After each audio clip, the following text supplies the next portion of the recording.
नमस्कार दोस्तों, स्वागत है आपका एग्जिस्टिंग वर्ल्ड में। और आज के इस वीडियो में हम बात करेंगे कॉप 26 इवेंट के बारे में। ये जो इवेंट है इसको ऑर्गेनाइज किया गया है स्कॉटलैंड के ग्लासगो शहर में।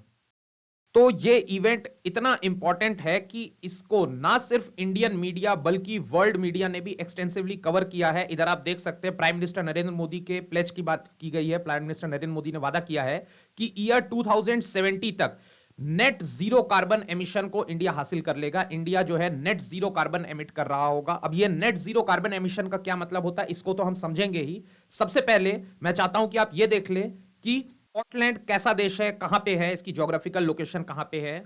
तो इधर आप देख सकते हैं, ये है यूरोप का मैप। ओके, यहां पे आप फ्रांस को देख सकते हैं और इसको, इस पूरे रीजन को कहते हैं यूनाइटेड किंगडम। ओके, तो इस पूरे रीजन को यूनाइटेड किंगडम कहते हैं। तो ये है यूनाइटेड किंगडम का मैप। इसमें अगर आप देखेंगे तो इसमें ग्रुप ऑफ कंट्रीज आती। ये कंट्री है इंग्लैंड, इसको इंग्लैंड कहते हैं। इसके ऊपर आता है स्कॉटलैंड, ठीक है ना। और इसके बाद देखिए इधर नदर्न आयरलैंड आता है। इस टाइप के कई ग्रुप ऑफ कंट्रीज है जिसको अगर एक साथ मिला दिया जाए तो इसको कहते हैं United kingdom. Actually United kingdom ऐसा है कि ऐसे कुछ कंट्रीज, एक्चुअली इसको कंट्री तो नहीं कह सकते, ऐसे कुछ स्टेट्स जो कि पूरी तरह से इंग्लैंड के द्वारा शासित नहीं होते, बल्कि इनके जैसे फॉरेन पॉलिसीज हो गए या फिर डिफेंस हो गया, इस टाइप की कुछ इंपॉर्टेंट चीजों को इंग्लैंड जो है कंट्रोल करता है। बाकी के सारे जो भी उस रीजन के जो भी इंटरनल मैटर है उसको वहां की लोकल गवर्नमेंट जो है रिजॉल्व करती। इस टाइप के ग्रुप ऑफ कंट्रीज जो इंग्लैंड के द्वारा शासित हो रहे हैं इसी को कहते हैं यूनाइटेड किंगडम। तो यूनाइटेड किंगडम का कॉन्सेप्ट शायद आपको समझ में आ गया होगा, जो कि इनडायरेक्ट वे में जो है इंग्लैंड के द्वारा शासित हो रहा है, इसी को कहते हैं यूनाइटेड किंगडम। ओके, तो देखते हैं कि ये कॉप 26 आखिर क्या है। तो देखिए कॉप 26 का फुल फॉर्म होता है कॉन्फ्रेंस ऑफ पार्टीज 26। एक्चुअली देखिए ये 26th एडिशन है, ठीक है ना। 26 एडिशन का मतलब ये हो गया कि ये 26वें टाइम, ये 26 टाइम इसको ऑर्गेनाइज किया जा रहा है। सबसे पहली बार जब इसको ऑर्गेनाइज किया गया था तो वो ईयर 1995 में जर्मनी के कैपिटल बर्लिन में इसको आयोजित किया गया था। तो ये सबसे पहला कॉप समिट हुआ था। और इस समिट में बेसिकली क्या होता है कि सारे दुनिया भर के जो बड़े बड़े लीडर्स है, जो रिसर्चर्स है, जो साइंटिस्ट है, ये इकट्ठा होते हैं। इकट्ठा होकर के ये लोग ग्लोबल वार्मिंग को लेकर के अपना ना सिर्फ कंसर्न बताते बल्कि अपने रिसर्च को पब्लिश करते हैं कि कौन सा कंट्री है जो सबसे ज्यादा ग्लोबल वार्मिंग कर रहा है और आगे हम ऐसा क्या कर सकते हैं जिससे कि ग्लोबल वार्मिंग को कंट्रोल में लाया जा सके। तो कॉन्फ्रेंस ऑफ पार्टीज का ये ऑब्जेक्टिव है कि जो है ग्लोबल वार्मिंग को कंट्रोल किया जा सके।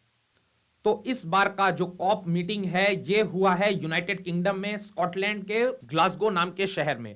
और ये जो पूरी मीटिंग है ये अक्टूबर 31 से लेकर के नवंबर 12 तक ये चलेगा। और इस मीटिंग में 190 कंट्रीज के जो है अलग अलग रिसर्चर्स और लीडर्स ने पार्टिसिपेट किया है। बहुत सारे सिटीजंस ने भी पार्टिसिपेट किया, बहुत सारे जर्नलिस्ट ने पार्टिसिपेट किया है। तो कुल मिला के हजारों लोगों की ये गैदरिंग होती है। और यहां पे हमारे प्राइम मिनिस्टर नरेंद्र मोदी ने भी अपना स्पीच दिया। तो प्राइम मिनिस्टर नरेंद्र मोदी के स्पीच में जो सबसे इंपॉर्टेंट बात निकल के आती है, जिसको कि मीडिया ने और ना सिर्फ मीडिया ने, इसको हर जगह पंचामृत नाम से इसको बुलाया जा रहा है। तो इस टॉपिक पे आज हम चर्चा करेंगे। पंचामृत देखिए दोस्तों बेसिकली है क्या। प्राइम मिनिस्टर के 5 प्रोमिसेस की इसमें बात की जा रही है। जैसे देखिए सबसे पहला जो प्रॉमिस है, सबसे पहला प्रॉमिस क्या है कि प्राइम मिनिस्टर ने कहा है कि ईयर 2030 तक इंडिया जो है नॉन फॉसिल फ्यूल के जनरेशन को 500 गीगावाट्स तक बढ़ा देगा। तो इसको हम समझेंगे सबसे पहले कि नॉन फॉसिल फ्यूल जनरेशन का क्या मतलब है। तो देखिए आज के समय जो ज्यादातर जो 90% जो इंडिया का जो इलेक्ट्रिसिटी जनरेट होता है वो बेसिकली कोल से होता है, कोयले से होता है। तो नॉन फॉसिल फ्यूल से इलेक्ट्रिसिटी जनरेट करने का मतलब यह हुआ कि हर उस तरीके से हम इलेक्ट्रिसिटी को जनरेट करेंगे जिससे जो है कार्बन का बिल्कुल भी एमिशन ना हो या कोई भी पोल्यूशन ना हो। चाहे आप विंड मिल्स की बात कर लीजिए, जैसे विंड मिल्स में ऐसे टरबाइंस लगे होते हैं, इसमें जरा भी जो है कार्बन का कोई एमिशन नहीं होता। या फिर आप हाइड्रो इलेक्ट्रिसिटी की बात कर लीजिए, जिससे पानी से जो है इलेक्ट्रिसिटी जनरेट होता है। ओके, तो इन सब में आप देखेंगे कि इसमें बिल्कुल भी पोल्यूशन नहीं होता। इसके अलावा तो इसको भी आप देख सकते हैं कि सोलर पैनल से भी जरा भी पोल्यूशन नहीं होता। तो हम हर उस तरीके से एनर्जी को जनरेट करेंगे जिससे फॉसिल फ्यूल का जनरेशन जो है नहीं होगा। ओके, तो इसके अलावा क्या है, इसके अलावा जो सेकंड कमिटमेंट है वो ये है कि ईयर 2030 तक इंडिया जो है 50% रिन्यूएबल एनर्जी तक शिफ्ट हो जाएगा। रिन्यूएबल एनर्जी की बात अगर करें तो वो सारी एनर्जीज होती है जिसको कि बार बार हम रिन्यू कर सकते हैं। जैसे कोयले की अगर बात करें तो एक बार जल जाता है कोयला, उसके बाद कोयले को आप रिन्यू नहीं कर सकते। तो आमतौर पे जो non renewable source of energy होते हैं इसमें बहुत ज्यादा पॉल्यूशन होता है, जबकि जो रिन्यूएबल सोर्स ऑफ एनर्जी होते हैं इसमें पॉल्यूशन ना के बराबर होता है। तो इसीलिए इंडिया जो है, इंडिया का जो टोटल अभी जितना भी एनर्जी हम प्रोड्यूस करते हैं, जो बेसिकली जो होता है कोयले से होता है। तो इस टाइप के जितने भी एनर्जी है इससे हम स्विच कर चुके होंगे non renewable source of energy, जैसे कि सोलर पैनल हो गए, विंड मिल हो गए। अच्छा, इसके बाद क्या है, कार्बन एमिशन को भी कहा गया है कि 1 बिलियन टन तक जो है कम कर दिया जाएगा। फिलहाल आंकड़ों से बहुत ज्यादा मतलब नहीं है, हम फिर आगे इसके बाद देखेंगे कि कौन सी बातें की गई है। 45% जो है इंडिया में कार्बन इंटेंसिटी में रिडक्शन हो जाएगा, कम हो जाएगा। कार्बन इंटेंसिटी का मतलब क्या होता है, बेसिकली कार्बन की डेंसिटी है, जैसे कि एक यूनिट एरिया में कितना ज्यादा जो है कार्बन लोग प्रोड्यूस कर रहे हैं। अगर एक यूनिट एरिया में मान लेते हैं कि बहुत ज्यादा कार्बन प्रोड्यूस हो रहा है, दूसरा उतना ही बड़ा हम यूनिट एरिया ले ले जहां पे कि क्या होगा कि कार्बन का जो एमिशन है वो कम है, तो इस एरिया में कार्बन की जो इंटेंसिटी है ज्यादा होगी, इस एरिया में कार्बन की इंटेंसिटी कम होगी। तो बस बेसिकली यहां पे मतलब ये हुआ कि कार्बन जो है एक एरिया में कार्बन की बहुत ज्यादा जो है घनापन नहीं रहेगा, कार्बन जो भी एमिशन होगा। और जो फिफ्थ पॉइंट जो यहां पे बोला गया है वो ये कहा गया है कि ईयर 2070 तक इंडिया जो है नेट जीरो एमिशन को हासिल कर लेगा। तो नेट जीरो का मतलब क्या होता है इसको हम समझेंगे। तो देखिए, कार्बन डाइऑक्साइड जो है ये तो डेली बेसिस में रोज एटमॉस्फेयर में बन ही रहा है, ठीक है ना। तो कार्बन डाइऑक्साइड तो बन ही रहा है, क्योंकि हम जब भले ही सांस छोड़ते हैं उसमें भी कार्बन डाइऑक्साइड निकलता है। लेकिन नेट जीरो का मतलब ये होता है कि जितना हमने सांस छोड़ा, जितना भी हमने कार्बन डाइऑक्साइड रिलीज किया, उतना वापस जब एटमॉस्फेयर उसको जो है एब्जॉर्ब कर लेता है, इसी को कहते हैं नेट जीरो एमिशन। मतलब कि आपने जितना आउटपुट दिया कार्बन डाइऑक्साइड का, उतना अगर वापस नेचर ने उसको इनपुट ले लिया और उसको जो है वापस उसको ऑक्सीजनेट करके अगर वापस हमें दे देता है, तो इसी को कहते हैं नेट जीरो। तो एकदम इजी वर्ड्स में कहे तो हम कार्बन डाइऑक्साइड उतना ही प्रोड्यूस करेंगे जितना कि नेचर एब्जॉर्ब कर सके, और जिससे जो है एटमॉस्फेयर में बिल्कुल भी पॉल्यूशन नहीं होगा। तो इसी का मतलब होता है नेट जीरो। ओके, तो ये तो थे वो 5 कमिटमेंट्स जिसको कि पंचामृत नाम दिया गया। इसके अलावा क्या है, प्राइम मिनिस्टर मोदी ने कुछ और जो है कमिटमेंट्स किए हैं, उसको भी हम देख लेते हैं। प्राइम मिनिस्टर मोदी ने कहा कि इंडियन रेलवेज जो है वो 2030 तक नेट नॉन जीरो एमिशन को हासिल कर लेगा। इंडियन रेलवेज, जी हां दोस्तों, हम उसी की बात करें जो एशिया की दूसरी सबसे बड़ी रेलवेज है, और इतने बड़े रेलवेज में ट्रांसफॉर्म करना जो है बहुत ही मुश्किल होता है। तो देखिए, ये तो ईयर चल रहा है 2021। ओके, तो ये ईयर भी ऑलमोस्ट बीत ही चुका है। तो अगर इसके बाद हम कहें तो हमारे पास सिर्फ 8 साल बचे हैं। तो क्या इस 8 साल में सच में इतने बड़े रेलवेज में इतना ट्रांसफॉर्मेशन हो जाएगा कि बिल्कुल जो है उससे कोई भी कार्बन एमिशन नहीं होगा? तो दोस्तों, इस पे अगर आप मेरी राय पूछेंगे तो मेरे लिए तो ये बहुत मुश्किल है ये मानना कि 2030 तक इतने बड़े इंडियन रेलवेज को ट्रांसफॉर्म कर लिया जाएगा। लेकिन अगर 2030 तक ना भी हो, अगर 2000 जो है 35 या 40 तक हम ये गोल अचीव करते तो भी मेरे लिए बहुत बड़ी बात होगी। अच्छा, इसमें क्या अभी तक कोई काम नहीं हुआ? तो देखिए, इस पे तो ऑलरेडी काम हो चुका है। इस पे आप जो है आर्टिकल पढ़ सकते हैं। इंडियन रेलवेज ने पहले से ही अपने आप को कार्बन फ्री एमिशन के तहत अपने इंजिन्स को जो है मॉडिफाई करना शुरू कर दिया, क्योंकि जो जो रेलवेज में जो सबसे ज्यादा जो पोल्यूशन होता है वो इंजिन्स क्रिएट करते हैं, और इंजिन्स को ही जो है इको फ्रेंडली बनाने की कोशिश की जा रही है। तो ये काम कुछ महीनों पहले से शुरू तो हो ही चुका है, ठीक है ना। अब देखना यह है कि 2030 तक हम इसे हासिल करते हैं कि 2035 या 40 जो है ईयर आ जाएगा। तो अगर हम इस ऑब्जेक्टिव को 2035 तक भी अचीव करते तो भी मेरे हिसाब से बहुत बड़ी बात होगी। ओके, तो अलावा देखिए, एक और बहुत बड़ी बात उन्होंने कही है कि जो है इंडिया एलईडी बल्ब जो है घर घर तक पहुंचाकर 40 बिलियन टन के जो कार्बन एमिशंस है इसको भी कंट्रोल कर लेगा। और इस पे तो ऑलरेडी काम शुरू हो ही चुका है, मतलब ये आज से नहीं, ये तो कई सालों से जो है घर घर में एलईडी बल्ब लगाने की जो है इनिशिएटिव गवर्नमेंट ले ही चुकी है। तो आने वाले कुछ सालों में बिल्कुल 40 बिलियन टन को इस मामले में जो है गवर्नमेंट कंट्रोल कर लेगी, इसमें कोई बड़ी बात नहीं है।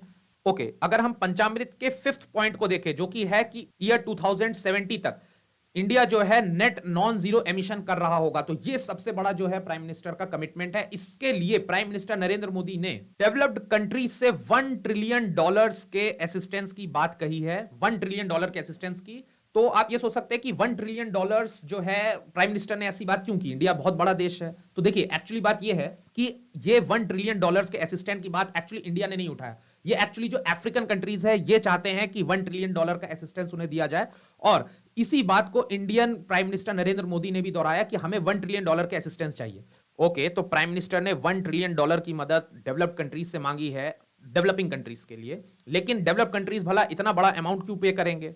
देखिए, डेवलप्ड कंट्रीज का ये मॉरल ड्यूटी बनता है कि वो हमें $1 ट्रिलियन पे करे। लेकिन क्यों? क्या इंडिया कोई कम कार्बन एमिशन करता है? क्या डेवलप कंट्रीज ज्यादा करते हैं? तो एक्चुअली इसका जवाब है नहीं, इंडिया भी बहुत ज्यादा कार्बन एमिशन करता है। आप इधर देख सकते हैं, ये वेबसाइट है यूनियन ऑफ कंसर्न साइंटिस्ट की। एक्चुअली साइंटिस्ट के ग्रुप है जो कि इस वेबसाइट पे अपना जो है डेटा शेयर करते हैं कि कौन सा कंट्री कितना ज्यादा कार्बन एमिशन करता है।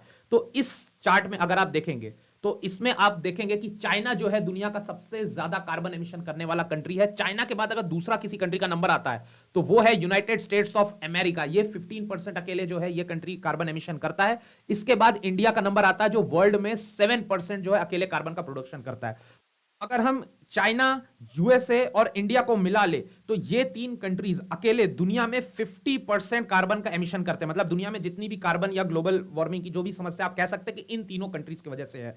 तो इंडिया भी तो इसमें बहुत ज्यादा कार्बन प्रोडक्शन कर रहा है। तो फिर बात यह है कि इंडिया किस तरह से असिस्टेंस मांग सकता है। तो देखिए, तो इधर भी आप देख सकते हैं, इधर जो है वर्ल्ड में सबसे ज्यादा जो है कंट्रीज जो कार्बन को एमिट करते हैं उन कंट्रीज का लिस्ट है। इसमें भी चाइना, यूएसए और इंडिया आपको टॉप 3 में मिलेंगे और इन तीनों का जो है जो शेयर है वो 50% है।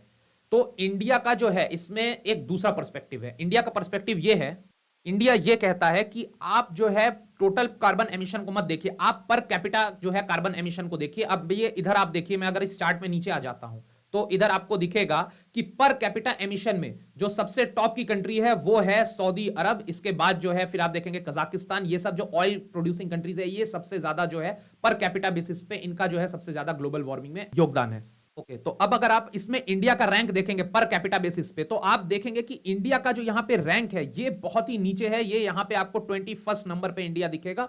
तो पर कैपिटा बेसिस पे अगर आप देखेंगे तो इंडिया बहुत ही कम जो है कार्बन एमिशन कर रहा है। इंडिया का चूंकि पॉपुलेशन ज्यादा है, बस इस वजह से 130 करोड़ या 140 करोड़ का जो पॉपुलेशन है, इतना बड़ा पॉपुलेशन जो है इंडिया में रहता है, इस वजह से इंडिया का जो है ग्लोबल कार्बन एमिटर्स के लिस्ट में इंडिया का रैंक ऊपर रहता है। लेकिन अगर आप पर कैपिटा बेसिस पे देखेंगे तो इंडिया का रैंक बहुत ही नीचे आता है। तो इंडिया का ये आर्गुमेंट है कि हम तो पर कैपिटा बेसिस में इतना ज्यादा पॉल्यूशन कर ही नहीं रहे।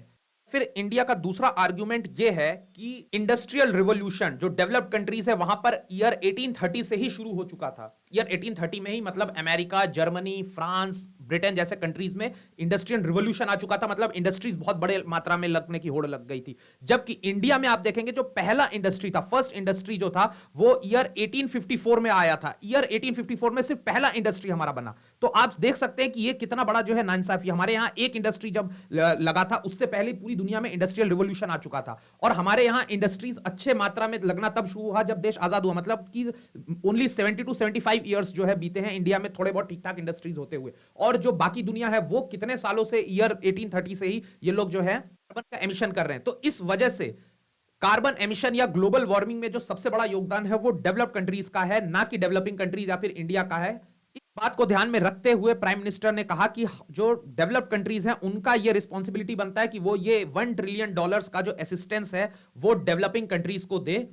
और अपना भाषण खत्म करते हुए प्राइम मिनिस्टर ने यह बात भी दोहराया, मैं भले ही इंडिया के एक लीडर के हैसियत से आया हूं लेकिन मैं यहां पर सारे डेवलपिंग कंट्रीज को रिप्रेजेंट कर रहा हूं।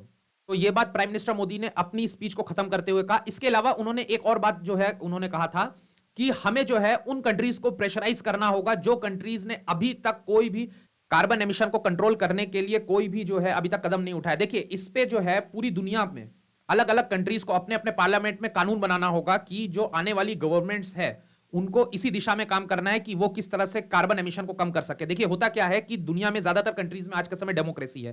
तो डेमोक्रेसी का बस एक छोटा सा ड्रॉबैक ये होता है कि पिछली गवर्नमेंट ने हो सकता है कोई कमिटमेंट किया हो, लेकिन जो आने वाली जो नेक्स्ट गवर्नमेंट होती है वो अक्सर पिछले गवर्नमेंट के कमिटमेंट्स को ध्यान में नहीं रखती। तो इस वजह से हर एक देश की जो अपनी लेजिस्लेटिव असेंबली है वहां पर इस को एक लॉ की तरह बना देना चाहिए जो कि आने वाली गवर्नमेंट्स भी इसको फॉलो करें। इसी बात पर प्राइम मिनिस्टर मोदी ने जोर दिया है। तो अब यहां पर देखना यह होगा कि क्या ये $1 ट्रिलियन के असिस्टेंस की जो बात जो प्राइम मिनिस्टर मोदी ने की है इसको क्या जो है डेवलप्ड कंट्रीज एक्सेप्ट करेंगे कि नहीं। फिलहाल मेरे हिसाब से करना ही चाहिए और इनके पास भी ज्यादा ऑप्शन नहीं, इनको करना ही पड़ेगा। क्योंकि अगर डेवलप कंट्रीज इसको नहीं करते हैं तो जो डेवलपिंग कंट्रीज है, बेसिकली अफ्रीका जैसे कंट्रीज की मैं बात कर रहा हूं, इंडिया तो तब भी जो है इंडिया के पास काफी पैसे हैं सरकार के पास, जो बेसिकली अफ्रीकन कंट्रीज है उनको जो है बहुत प्रॉब्लम होगी और हो सकता है कि वो इस टाइप का कोई भी काम ना करे।